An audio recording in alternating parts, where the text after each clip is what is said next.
स्वामी श्री विश्वानंद गिरी जी, स्वामी श्री स्मरानंद गिरी जी, स्वामी श्री नित्यानंद गिरी जी, स्वामी Shri सुखानंदा Giri ji, Shri K. N.. Bakshi जी, स्वामी सदानंदा गिरी जी, स्वामी ईश्वरानंद गिरी जी और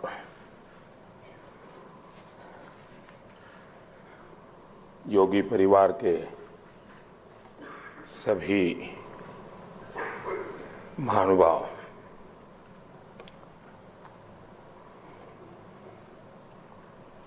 आज 7 मार्च है। ठीक 65 साल पहले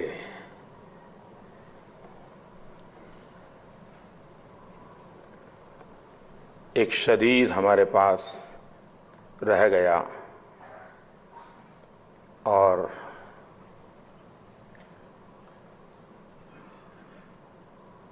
एक सीमित दायरे में बंधा हुआ आत्मा युगों की आस्था बनकर के फैल गया।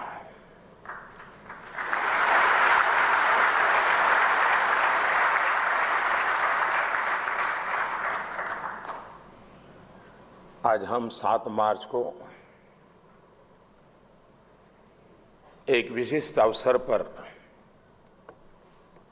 एकत्र आए हैं। मैं श्री माता जी को भी प्रणाम करता हूं कि मुझे बताया गया कि वहां लॉस एंजलिस में वो भी इस कार्यक्रम में शरीक हैं।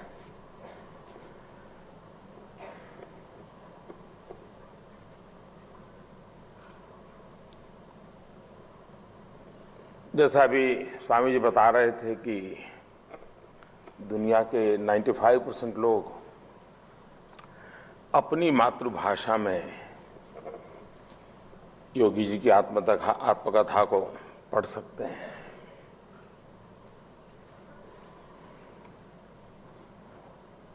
लेकिन उससे ज्यादा मुझे इस बात पर मेरा ध्यान जाता है, क्या कारण होगा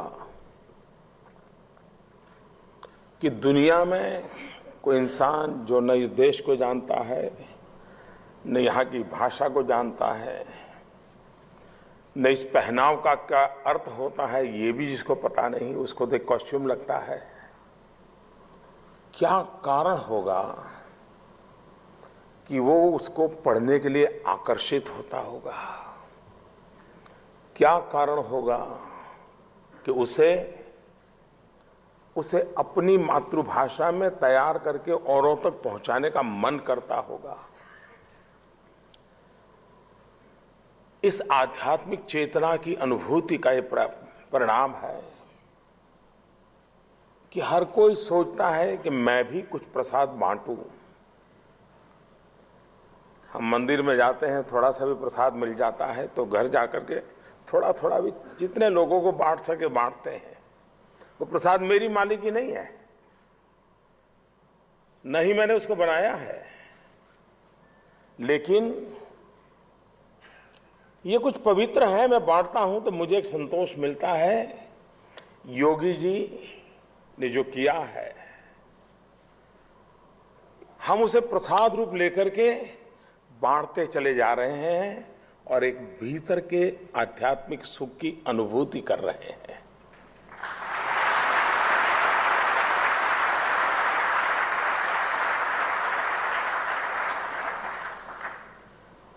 और वही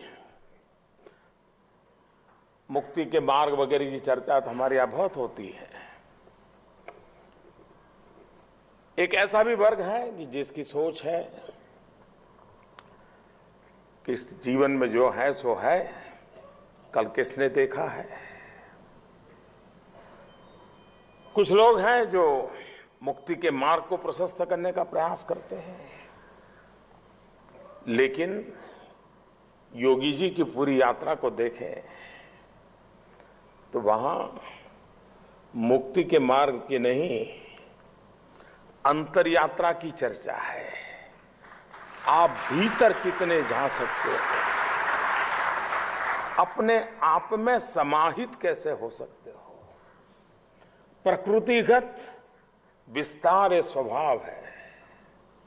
अध्यात्म भीतर जाने की एक अविरत अनंत मंगल यात्रा है।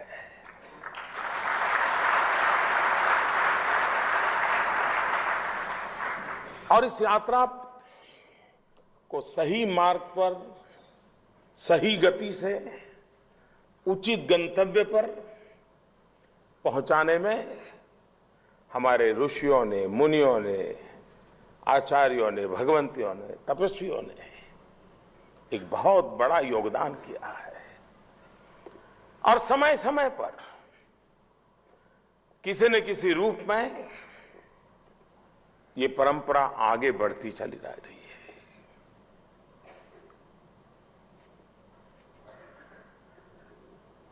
योगी जी की जीवन की विशेषता, जीवन तो बहुत अल्पकाल का रहा, शायद वो भी कोई आध्यात्मिक संकेत होगा। कभी कभी हठ योग को बुरा माना जाता है, लेकिन वे प्रखर रूप से हठ योग के सकारात्मक पहलुओं की तर्कबद्ध तरीके से व्याख्या करते थे, लेकिन हरेक को क्रिया योग की तरफ वो प्रेरित करते थे। और मैं मानता हूं कि योग के जितने भी प्रकार है, उसमें क्रिया योग ने अपना एक स्थान निश्चिंत किया हुआ है।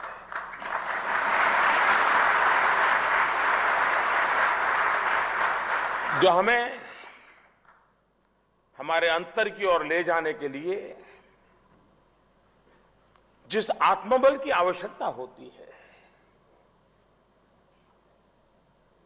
कुछ योग ऐसे होते हैं जिसमें शरीर बल की जरूरत होती है, क्रिया योग ऐसा है जिसमें आत्मबल की जरूरत होती है, जो आत्मबल की यात्रा से ले जाता है। और इसलिए और जीवन का मकसद कैसा, बहुत कम लोगों के ऐसे मकसद होते हैं। योगी जी कहते थे, भाई मैं अस्पताल में बिस्तर पे मरना नहीं चाहता हूं, मैं तो जूते पहन करके कभी मां भारती का स्मरण करते हुए आखिरी विदाई लूं, वो रूप चाहता हूं। यानी वे भारत को विदाई नमस्ते करके चल दिए, पश्चिम की दुनिया को संदेश देने का सपना लेकर के निकल पड़े। लेकिन शायद फ्रिक्शन ऑफ सेकंड भी ऐसे कोई अवस्था नहीं होगी कि जब वो इस भारत माता से अलग हुए हो।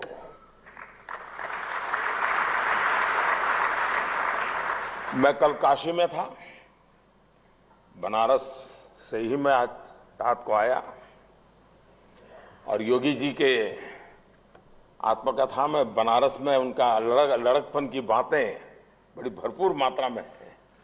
शरीर तो गोरखपुर में जन्म लिया,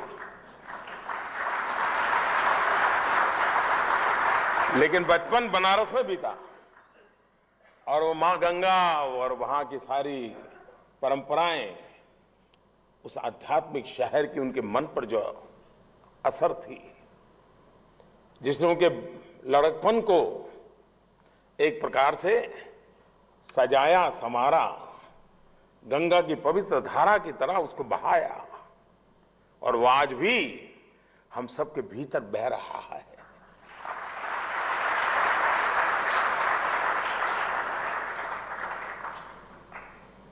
जब योगी जी ने अपना शरीर छोड़ा, उस दिन भी वो कर्मरत थे, अपने कर्तव्य पथ पर थे। अमेरिका में जो भारत के राजदूत थे, उनके सम्मान समारोह चल रहा था, और भारत के राजदूत के सम्मान समारोह में वो व्याख्यान दे रहे थे। और उसी समय शायद कपड़े बदलने में देर लगती है, उतनी भी देर नहीं लगी, ऐसे ही चल दिए। और जाते जाते उनके जो आखिरी शब्द थे, मैं समझता हूं कि देशभक्ति क्या होती है, मानवता क्या होती है, अध्यात्म की यात्रा जीवन को कहां ले जाती है, उस शब्दों में बड़ा अद्भुत रूप से आखिरी शब्द है योगी जी के। और उसी समारोह में, और वो भी एक राजदूत के यानी सरकारी कार्यक्रम था, और उस कार्यक्रम में भी योगी जी कह रहे हैं, जहां गंगा, जंगल, हिमालय, गुफाएं और मनुष्य ईश्वर के स्वप्न देखते हैं, यानी देखिए क्या विस्तार है। गुफा भी ईश्वर का सपना देखता है, जंगल भी ईश्वर का सपना देखता है, गंगा भी ईश्वर का सपना देखता है, सिर्फ इंसान नहीं। मैं धन्य हूं कि मेरे शरीर ने उस मातृभूमि को स्पर्श किया।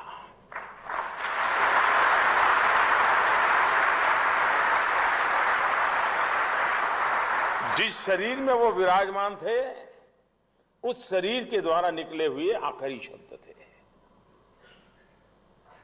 फिर वो आत्मा अपना विचरण करके चली गई, जो हम लोगों में विस्तृत हो चुकी है। मैं समझता हूं कि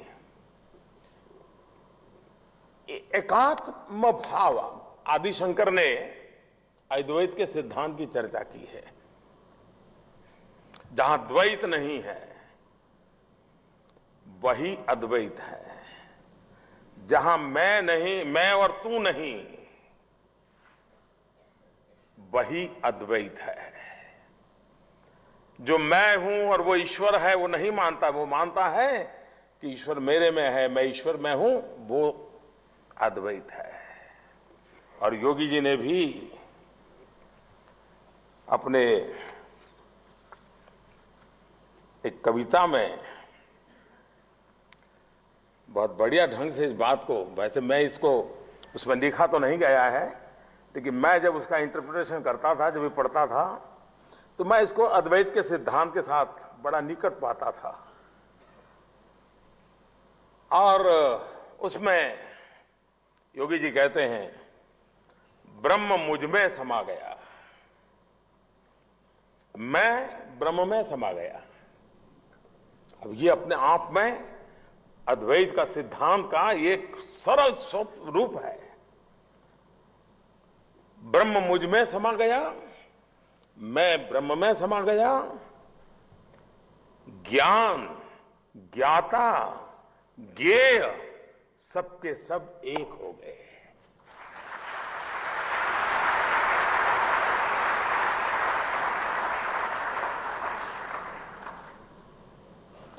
जैसे हम कहते हैं ना, कर्ता और कर्म एक हो जाए तब सिद्धि सहज हो जाती है। कर्ता को क्रिया नहीं करनी पड़ती और कर्म कर्ता का इंतजार नहीं करता है। कर्ता और कर्म एक रूप हो जाते हैं, तब सिद्धि की अनोखी अवस्था हो जाती है। उसी प्रकार से योगी जी आगे कहते हैं, शांत अखंड रोमांच सदा, शांत अखंड रोमांच सदा, शांत अखंड रोमांच सदा के लिए जीती जागती नित्य नूतन शांति, नित्य नवीन शांति।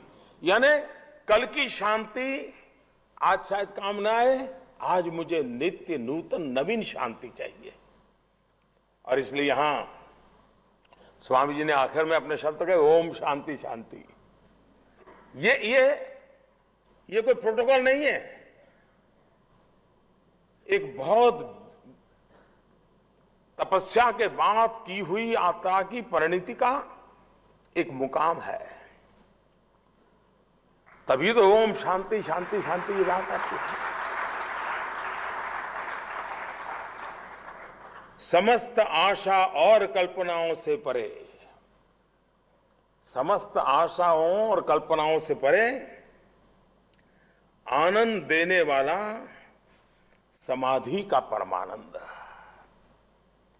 ये अवस्था का वर्णन उनकी एक समाधि कविता में योगी जी ने बड़े बखूबी ढंग से हमारे सामने प्रस्तुत किया है। और मैं समझता हूं कि इतनी सरलता से जीवन को ढाल देना, और पूरे योगी जी के जीवन को देखें, हम हवा के बिना रह नहीं सकते हैं। हवा हर पल होती है, पर कभी हमें हाथ इधर ले जाना है तो हवा कहती नहीं कि रुक जाओ, मुझे जरा हटने दो। हाथ यहां फैला है तो कहती नहीं कि रुक जाओ, मुझे यहां फैले दो। योगी जी ने अपना स्थान उसी रूप में हमारे आसपास समाहित कर दिया कि हमें एहसास होता रहे, लेकिन रुकावट कहीं नहीं आती है। सोचते हैं ठीक है, आज ये नहीं कर पाता है, कल कर लेगा। ये प्रतीक्षा, ये धैर्य बहुत कम व्यवस्थाओं और परंपराओं में देखने को मिलता है। योगी जी ने व्यवस्थाओं का इतना लचीलापन दिया, और आज शताब्दी हो गई, खुद तो इस संस्था को जन्म देकर के चले गए, लेकिन ये एक आंदोलन बन गया, आध्यात्मिक चेतना की निरंतर अवस्था बन गया। और अब तक शायद चौथी पीढ़ी आज इसमें सक्रिय होगी। इसके पहले 3-4 पीढ़ियां चली गई होगी, लेकिन न डाइल्यूजन आया न डाइवर्जन आया।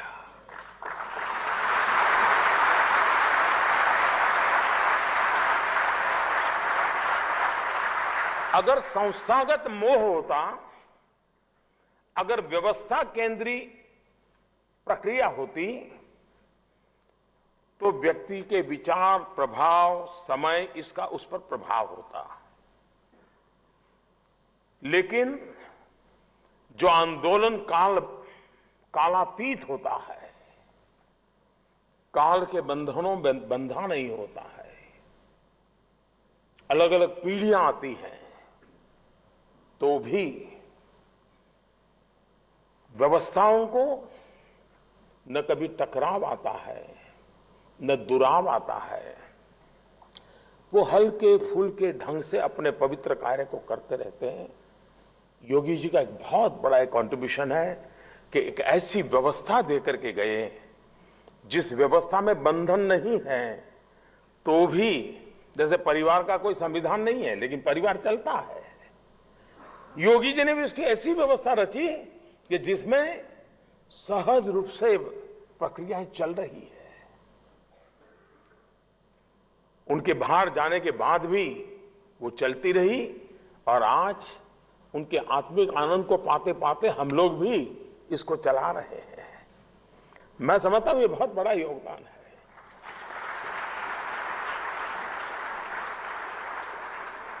दुनिया आज अर्थ जीवन से प्रभावित है, टेक्नोलॉजी से प्रभावित है, और इसलिए दुनिया में जिसका जो ज्ञान होता है, उसी तराजू से वो विश्व को तोलता भी है। मेरी समझ के हिसाब से मैं आपका अनुमान लगाता हूं। अगर मेरी समझ कुछ और होगी तो मैं आपका अनुमान अलग लगाऊंगा। तो ये सोचने वाले की क्षमता, स्वभाव और उस परिवेश का परिणाम होता है। उसके कारण विश्व की दृष्टि से भारत की तुलना होती होगी तो जनसंख्या के संबंध में होती होगी, जीडीपी के संदर्भ में होती होगी, रोजगार बेरोजगार के संदर्भ में होती होगी, क्योंकि विश्व के वो ही तराजू है। लेकिन दुनिया ने जिस तराजू को कभी जाना नहीं, पहचाना नहीं, भारत की पहचान का एक और मानदंड है, एक तराजू है, और वही भारत की ताकत है, वो है भारत का अध्यात्म।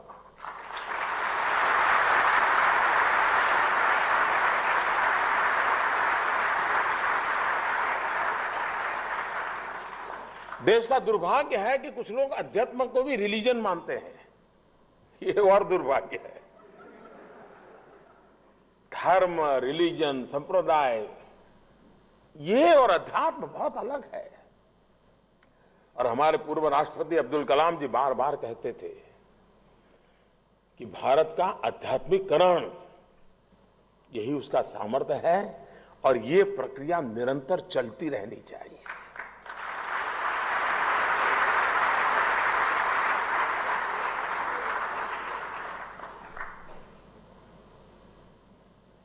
इस आध्यात्म को वैश्विक फलक पर पहुंचाने का प्रयास हमारे ऋषियों ने, मुनियों ने किया है। योग एक सरल एंट्री पॉइंट है मेरे हिसाब से। दुनिया के लोगों को आप आत्मवत् सर्वभूतेषु समझाने जाओगे तो कहां मेल बैठेगा। एक तरफ जहां ईट, ड्रिंक एंड बी मैरी की चर्चा होती है, वहां तेन तख्ते न भूंजी था मैं कहूंगा तो कहां गले उतरेगा। लेकिन अगर मैं ये कहूं कि भाई तुम नाक पकड़ के ऐसे बैठो, थोड़ा आराम मिल जाएगा, तो वो उसको लगता है चलो शुरू कर देते हैं।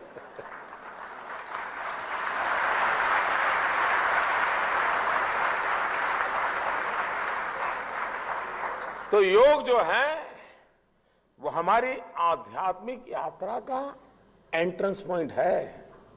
कोई इसे अंतिम न मान ले, लेकिन दुर्भाग्य से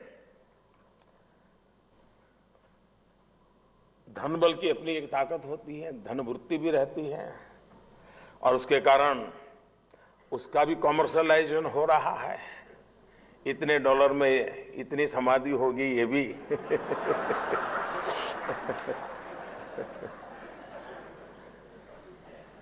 और कुछ लोगों ने योग को ही अंतिम मान लिया है। योग अंतिम नहीं है, उस अंतिम की ओर जाने के मार्ग का पहला प्रवेश द्वार है।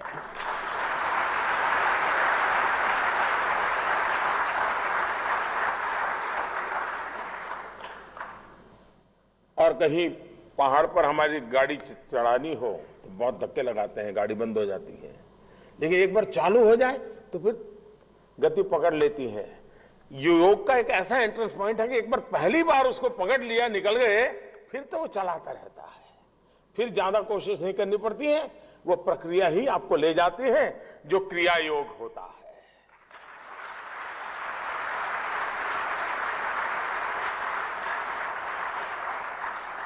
हमारे देश में फिर काशी की याद आना बड़ा स्वाभाविक है मुझे।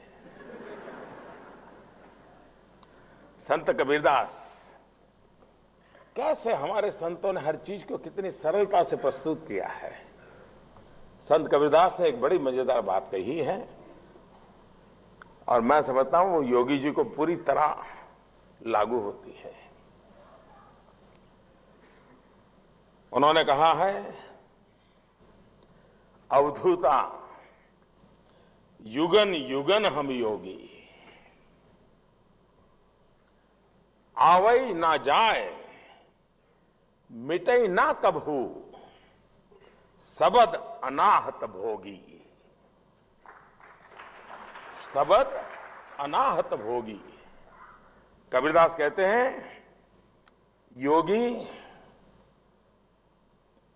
योगी तो युगों युगों तक रहता है,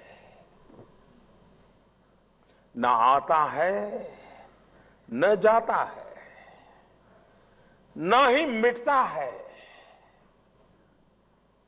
मैं समझता हूं आज जब हम योगी जी के उस आत्मिक स्वरूप के साथ एक सह यात्रा की अनुभूति करते हैं, तब संत कबीरदास की यह बात उतनी ही सटीक है कि योगी जाते नहीं है, योगी आते नहीं हैं, वो तो हमारे बीच ही होते हैं।